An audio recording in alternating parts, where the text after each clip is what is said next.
सभी को मेरा प्रणाम है। कैसे हैं आप लोग? उम्मीद है कि बहुत अच्छे होंगे।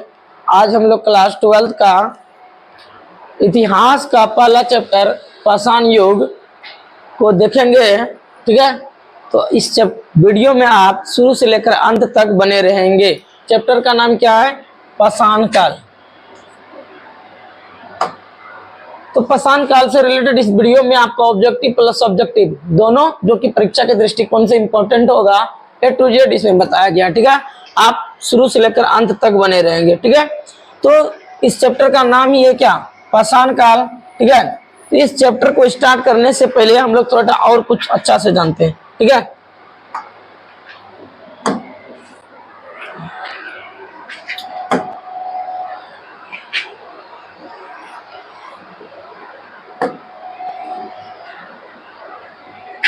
हेडिंग दे दीजिए हिस्ट्री।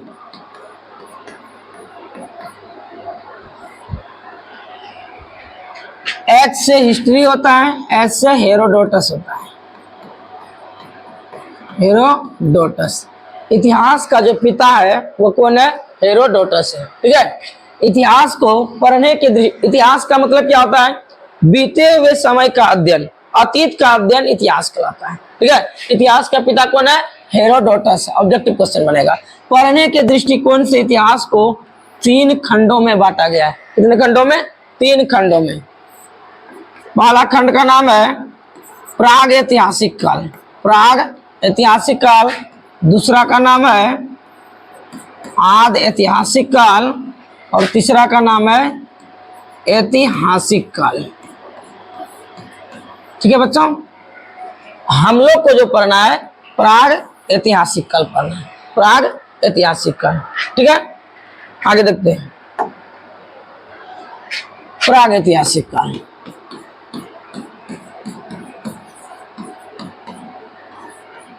ऐतिहासिक काल। ठीक है, प्राग ऐतिहासिक काल इतिहास का वह कालखंड है।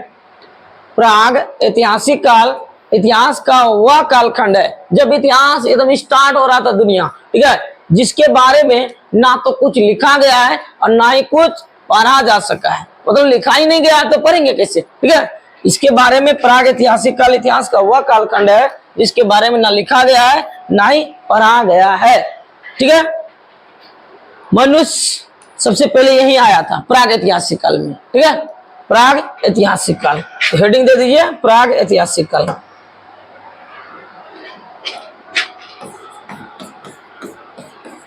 प्राग ऐतिहासिक काल, इस समय मनुष्य शुरुआती दौर में था। ठीक है, प्राग ऐतिहासिक काल में पत्थर के औजारों का उपयोग किया जाता था। पत्थर का बड़े बड़े औजारों का इसमें उपयोग किया जाता था, इसलिए से पाषाण काल कहा गया।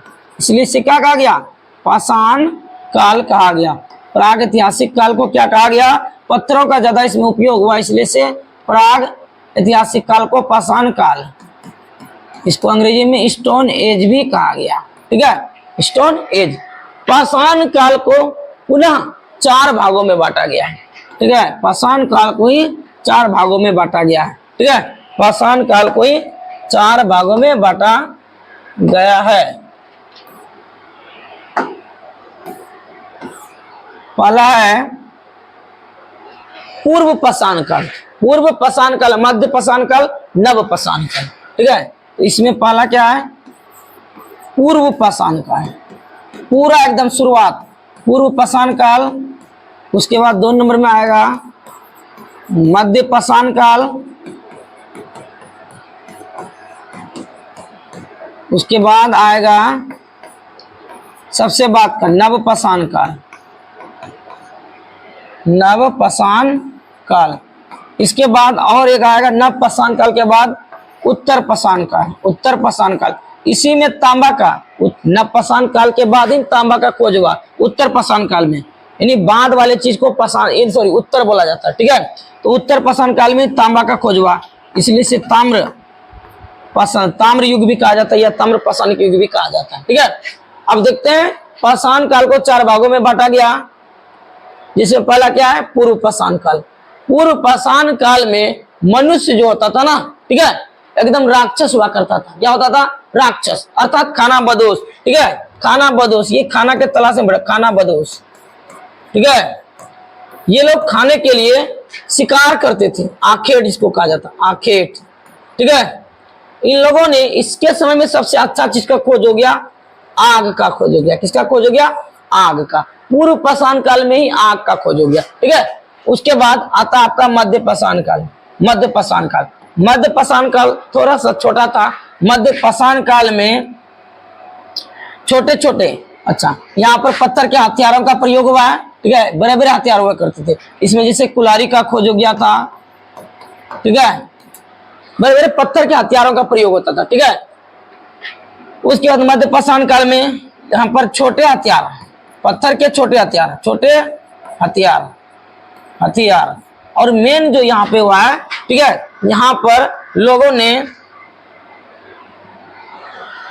यानी कि अपने पूर्वजों को दफनाना स्टार्ट कर दिया था। दाह संस्कार, यानी बोले तो क्या बोले इसको, यानी कि 16 प्रकार का संस्कार होता है ना।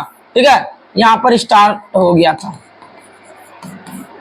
ठीक है, लोग दफनाते थे अपने पूर्वजों को, यही ना होता मरने के बाद दफनाना, या हिंदू धर्म के अनुसार दफनाएगा, इस्लाम धर्म होगा तो उसको, यानी हिंदू धर्म होगा तो सॉरी जलाएगा, इस्लाम धर्म होगा तो दफना देगा अपने अपने धर्म के अनुसार। ठीक है, तो यहाँ पर यानी कि संस्कार स्टार्ट हो गया था, 16 संस्कार। ठीक है, उसके बाद नव पाषाण काल में लोगों ने खेती करना सीखा।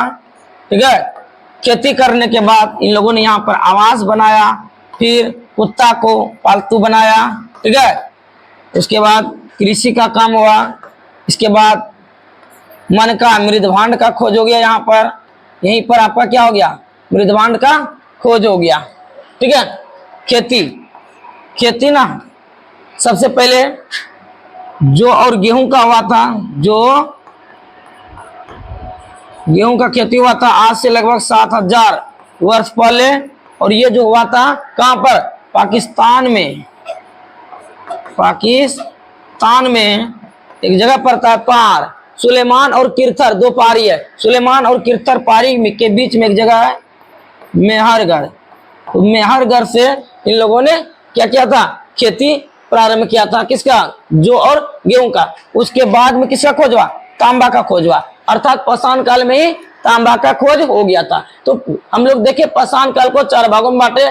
पूर्व पाषाण काल में लोग खाना बदोश हुआ करते थे, अर्थात भोजन के लिए भटकते रहते थे। ठीक है, ये सब खाद्य संग्राहक होते थे, भोजन को एकत्रित करते रहते थे। ठीक है, आखेट, भोजन के लिए ये लोग क्या करते थे? शिकार करते थे। इन लोगों ने आग का खोज कर लिया। इसके समय में बड़े बड़े पत्थरों का हथियार बनाया जाता था। उसके बाद मध्य पाषाण काल में छोटे छोटे हथियारों का उपयोग किया जाता था। ठीक है, इसके बाद इसके समय में दाह संस्कार स्टार्ट हुआ। ठीक है, लोग अपने पूर्वजों को जलाना दफनाना जो भी था स्टार्ट कर दिया। नव पाषाण काल में मनुष्य ने सबसे पहले खेती करना शुरू किया।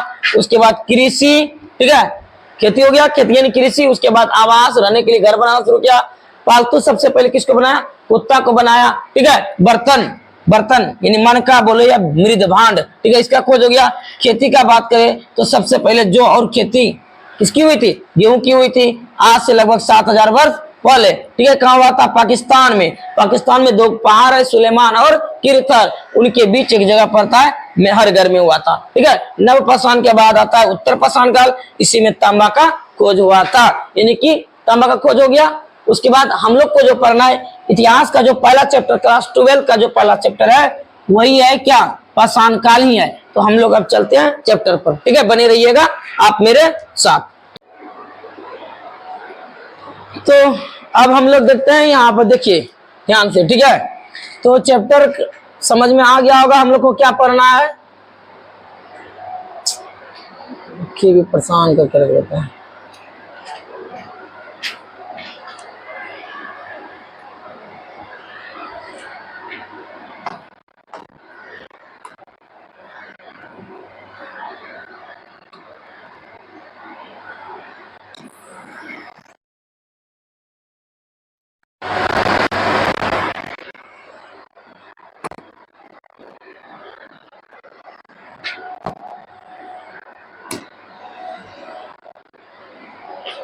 तो हेडिंग आप देख रहे हैं, हेडिंग क्या है?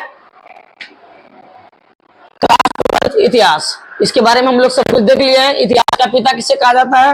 इतिहास का पिता हेरोडोटस। ठीक है, अध्याय 1 ही है हम लोगों का क्या, अध्याय 1 जो है ना के बारे में जाने कि इतिहास के कालखंडों को पढ़ने के हिसाब से 3 भागों में बांटा गया है। पूर्व पाषाण काल, सॉरी प्राग ऐतिहासिक काल, आदि ऐतिहासिक काल, उसके बाद ऐतिहासिक काल। इतिहास का वह कालखंड जिसके बारे में ना तो लिखा गया है ना ही पढ़ा जा सका है, उसी को कहा जाता है प्राग ऐतिहासिक काल। प्राग ऐतिहासिक काल में सबसे ज्यादा उपयोग पत्थरों का हुआ, इसलिए से पाषाण काल अर्थात स्टोन एज कहा गया। इसको पूरा 4 भागों में बांटा गया। ठीक है, जिसमें पूर्व पाषाण काल, मध्य पाषाण काल, नव पाषाण काल, उसके बाद ताम्र पाषाणिक काल।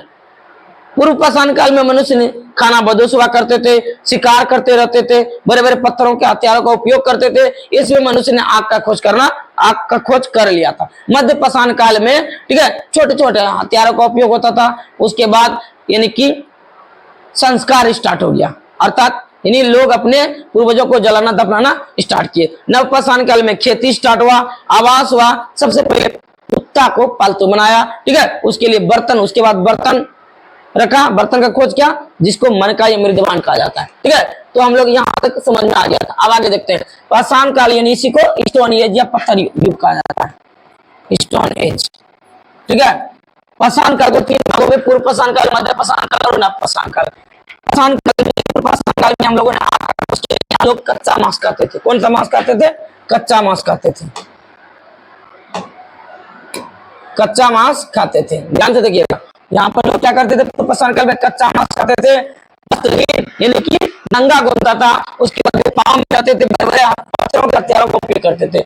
मध्य पाषाण काल में मनुष्य ने पशुपालन करना स्टार्ट कर दिया था, और साथ ही साथ संस्कार, दाह संस्कार, संस्कार को कितना होते हैं? 16 यहाँ स्टार्ट हो गया था। नव पाषाण काल में लोगों ने कृषि, चार, मिट्टी के बर्तन जिसे मृदवान कहा जाता है, इसके बाद तांबा का खोज हुआ था, इसलिए से ताम्र पाषाणिक काल कहा गया। ये जो था इसका कार्यकाल 5000 बीसी से 2500 बीसी माना जाता है। ठीक है, आगे देखते हैं। आगे क्या है? मानव सभ्यता के इतिहास का प्रारंभ उसी समय से माना जाता है जब से मानव की उत्पत्ति हुई है। मानव सभ्यता के प्रारंभिक काल को क्या कहा जाता है? पाषाण काल। ठीक है, पाषाण काल कहा जाता है। आगे पाषाण काल को 3 भागों में बांटा गया है। ठीक है, पूर्व पाषाण काल, मध्य पाषाण काल और नव पाषाण काल। ठीक है, आगे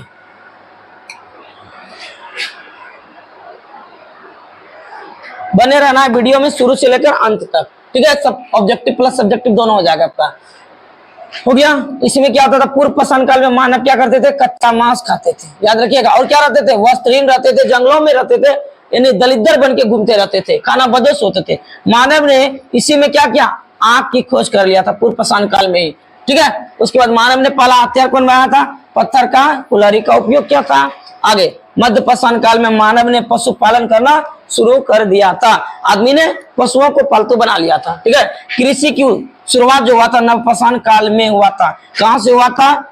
ठीक है, नव पाषाण में मेहरगढ़, पाकिस्तान में जगह पड़ता है मेहरगढ़, इसका खेती जौ और गेहूं की खेती स्टार्ट हो गया था। ठीक है, मनुष्य के द्वारा खोजी गई पहली धातु कौन है? तांबा है।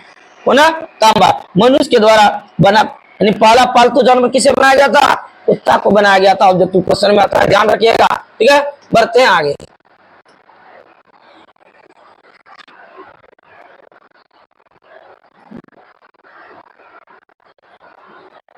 उसके बाद क्या है? ऐतिहासिक वस्तु के काल निर्धारण के लिए कार्बन 14, इसका कार्बन 14 विधि का उपयोग किया जाता है, ध्यान रखिएगा। इतिहास को पढ़ने के मुख्य 2 स्रोत, एक है साहित्यिक स्रोत और दूसरा है पुरातात्विक स्रोत। ठीक है, अब साहित्यिक स्रोत को लिखित स्रोत भी कहा जाता है।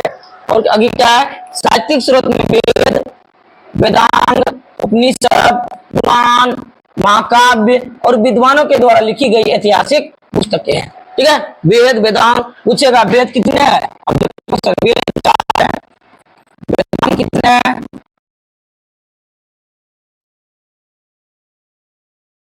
उपनिषद 8 है, पुराण कितना है?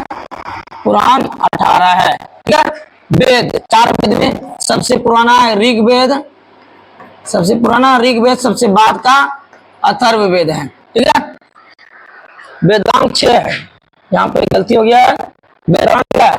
वेदांग 6 होता है। ठीक है, आगे देखिए पुरातात्विक स्रोत में अभिलेख, खंडहर, जिसको भग्नावशेष कहा जाता है, तथा उस समय का जो सिक्का प्राप्त हुआ है।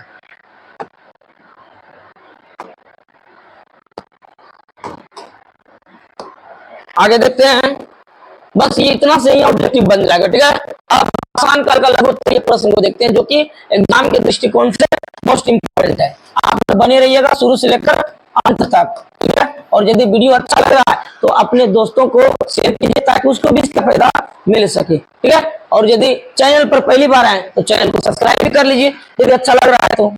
आगे क्या क्वेश्चन देखिए, भारत के प्राचीन इतिहास को जानने के लिए सिक्कों के महत्व को स्पष्ट कीजिए। ठीक है, तो अभिलेखों के भांति मुद्राएं भी इतिहास के विश्वसनीय स्रोत है। इस तरह अभिलेख का वैल्यू है, उसका मुद्रा का भी क्या है, भारतीय इतिहास को जानने में महत्वपूर्ण योगदान है। आगे क्या, भारत के विभिन्न भागों में लाखों की संख्या में मुद्राएं प्राप्त हुई है। भारत के कोने कोने से लाखों, एक दो नहीं बल्कि लाखों लाख मुद्रा यानी सिक्का प्राप्त हुआ है। ये मुद्राएं विभिन्न धातुओं की, जैसे सोना, चांदी, तांबा की बनी होती थी। ठीक है, जैसे सोना, तांबा, चांदी और मिश्र धातुओं के बनाए जाते थे। इस मुद्रा में राजा का नाम, उसके वंश का नाम, ठीक है, समय तथा स्थान के नाम की जानकारियां प्राप्त होती है।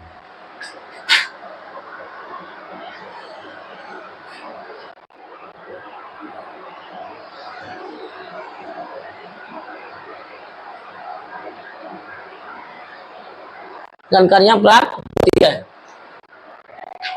और इसे कभी भी बदला नहीं जा सकता। क्या सिक्के को बदला जा सकता? नहीं बदला जा सकता, इसलिए सिक्कों से प्राप्त जानकारी इतिहास लेखन में अति आवश्यक है। यदि आप इसका स्क्रीनशॉट लेना है, स्क्रीनशॉट ले लीजिए। ठीक है, या वीडियो को दोहरा कर देख लीजिए, हो जाएगा आपका काम।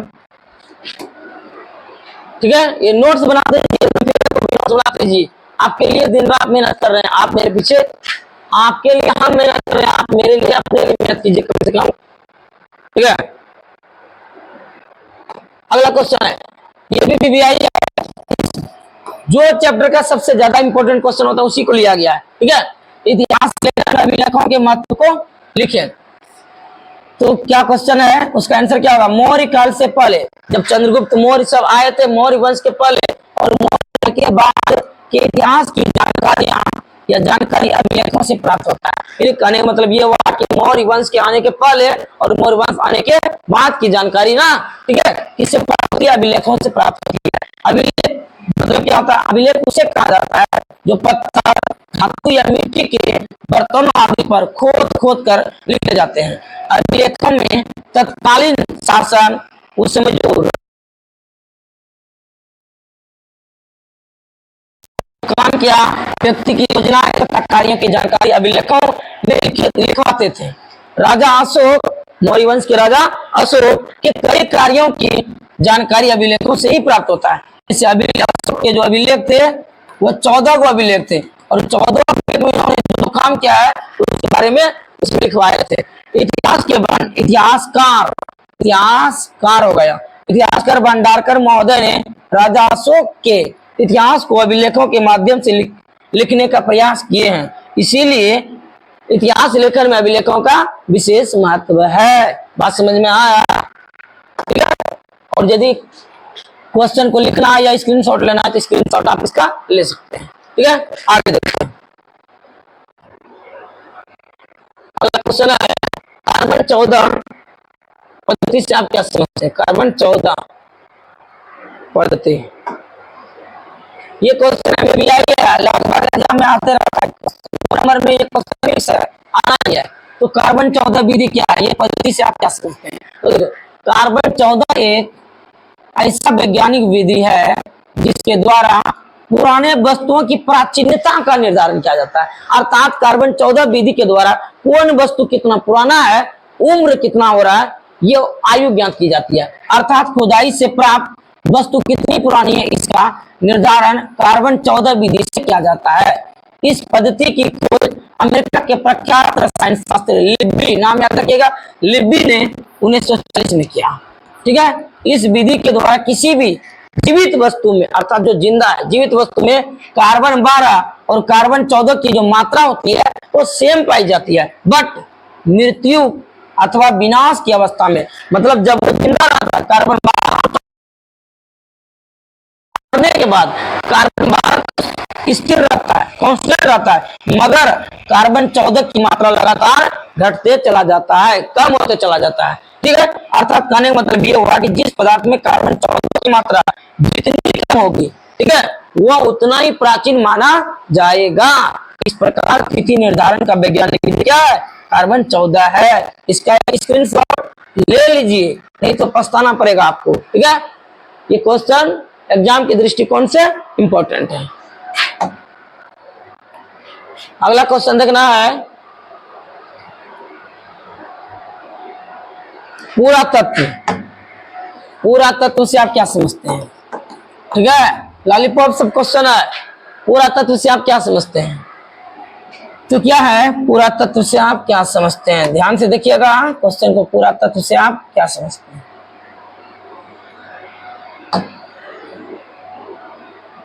भारत के सभी ऐतिहासिक वस्तुएं, इमारत, किला और ऐतिहासिक स्थल की खोज करके उसे सुरक्षित रखना और उनके वस्तुओं को संग्रहालय यानी म्यूजियम बनाकर सुरक्षित रखने का काम जिस डिपार्टमेंट के द्वारा की जाती है उसे पुरातत्व आर्कियोलॉजिकल डिपार्टमेंट कहते हैं। इसका कार्य है कि धरती के अंदर से, पृथ्वी के अंदर जो भी वस्तु, ऐतिहासिक चीज जो पहले दबा गया है, छपा गया है, उसको, उस वस्तु की खुदाई करके निकाल कर, ठीक है, निकाल कर बाहर करना और उस वस्तु को समाज के सामने लाना, ताकि समाज भी जाने कि हमारे पूर्वज क्या क्या किए थे, हमारे पूर्वजों ने हमारे लिए क्या क्या छोड़ कर गए, इसी से इसकी जानकारी प्राप्त होती है। यही क्या है? पुरातात्विक या पुरातत्व है। ठीक है, तो इसका भी आपको क्या करना है? स्क्रीनशॉट ले लेना है। ले लीजिए, हो गया होगा। ठीक है, आगे बढ़ते हैं। अब एक क्वेश्चन इसमें है, दीर्घ उत्तरीय प्रश्न। ठीक है, दीर्घ उत्तरीय प्रश्न एक ही है मात्र इसमें। ठीक है, ध्यान से देखना। क्वेश्चन क्या है? प्राचीन भारतीय इतिहास की जानकारी के साहित्यिक और पुरातात्विक स्रोतों का वर्णन करें। ठीक है, तो आंसर क्या जाएगा? अपने से टाइपिंग किया ताकि इसमें कोई गलती ना हो, कोशिश किए कि गलती ना हो। प्राचीन भारतीय इतिहास की जानकारी के साहित्यिक और पुरातात्विक दो स्रोत, पुरातात्विक स्रोत, प्राचीन भारतीय इतिहास की जानकारी के साहित्यिक और पुरातात्विक दो स्रोत मुख्य रूप से उपलब्ध है। वेद और, पहला क्या है? वेद और वेदांग। अभी बताए वेद 4 वेदांग 6, ये भी याद रखना है। तो प्राचीन भारतीय इतिहास की जानकारी हमें 4 वेद और कितने 6 वेदांग से प्राप्त होता है। अर्थात यानी कि प्राचीन भारतीय इतिहास की जानकारी हमारे 4 वेदों में भी दी गई है और 6 वेदांग में भी दी गई है। ठीक है, इसके द्वारा भारत देश में आर्यों के द्वारा स्थापित वैदिक समाज की राजनीतिक जीवन, धार्मिक जीवन, आर्थिक जीवन की जानकारियां प्राप्त होती है। स्क्रीनशॉट लेते जाना है। ठीक है, स्क्रीनशॉट लेते जाना है।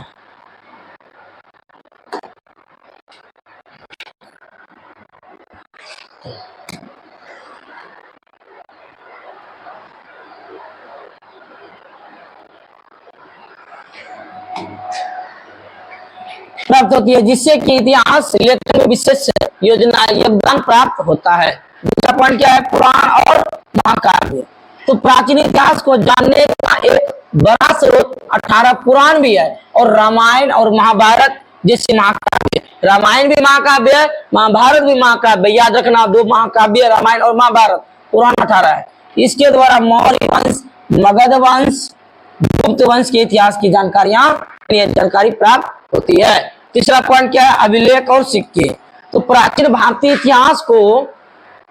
प्राचीन भारतीय इतिहास की जानकारी का सबसे बड़ा जो स्रोत है अभिलेख और क्या है? सिक्के हैं। प्राचीन काल में मौर्य वंश के राजा अशोक और गुप्त वंश के कई राजाओं के द्वारा समय समय पर अभिलेख और सिक्के लिखे गए, जिससे कि राजा के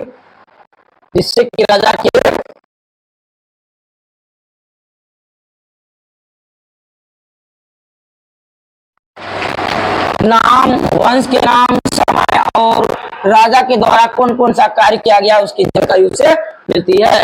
अगला है चौथा पॉइंट, देशी और विदेशी साहित्य।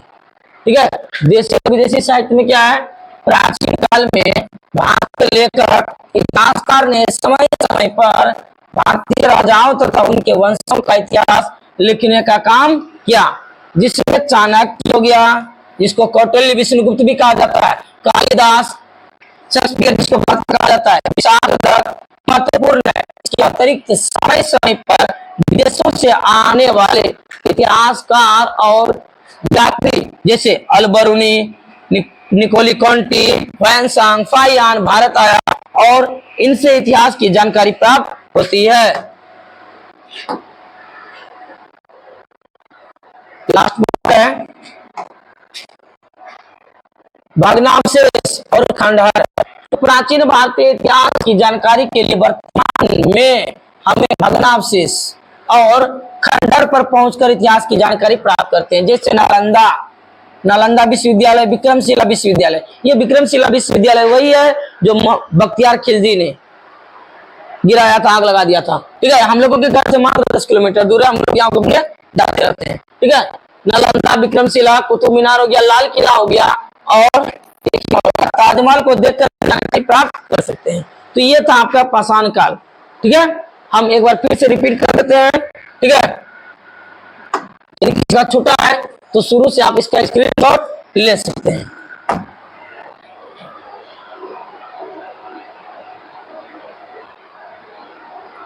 देखिए, छोटा कर देते हैं। ये पाषाण काल को 3 भागों में बटा गया। स्क्रीनशॉट लेते जाइए, हो गया होगा, ले लीजिए। आगे यहाँ तक हो गया, ऑब्जेक्टिव क्लियर। अब क्या होगा, पाषाण काल में पहला क्वेश्चन का आंसर यहाँ तक है, स्क्रीनशॉट ले लीजिए।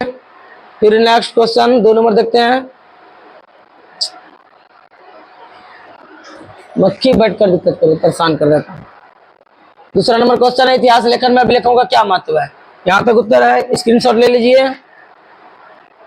तीसरा है, कार्बन 14 विधि क्या है, ले लीजिए, स्क्रीनशॉट ले लिए होंगे। फिर नेक्स्ट पेज पे इतना दूर तक कार्बन 14 विधि इंपॉर्टेंट है एग्जाम में। उसके बाद पुरातत्व से आप क्या समझते हैं, मात्र छोटा सा क्वेश्चन है, 2 नंबर का आता है। ठीक है, इतना है। उसके बाद यह है दीर्घ उत्तरीय प्रश्न, ये पहला पॉइंट। इसके बाद दूसरा पॉइंट यहाँ तक, स्क्रीनशॉट लेते जाइए। उसके बाद तीसरा पॉइंट, चौथा, ये 5वां हो गया। तो ये हो गया चैप्टर आपका कंप्लीट। उम्मीद है वीडियो अच्छा लगा होगा। यदि वीडियो अच्छा लगे तो वीडियो को लाइक कर दीजिए, शेयर कर दीजिए, और कहीं कोई प्रॉब्लम हो, त्रुटि हो तो आप कमेंट सेक्शन में आप कमेंट कीजिए, हम कोशिश करेंगे इसका उत्तर देने का। मिलते हैं नेक्स्ट वीडियो सिंधु सभ्यता में, तब तक के लिए जय हिंद।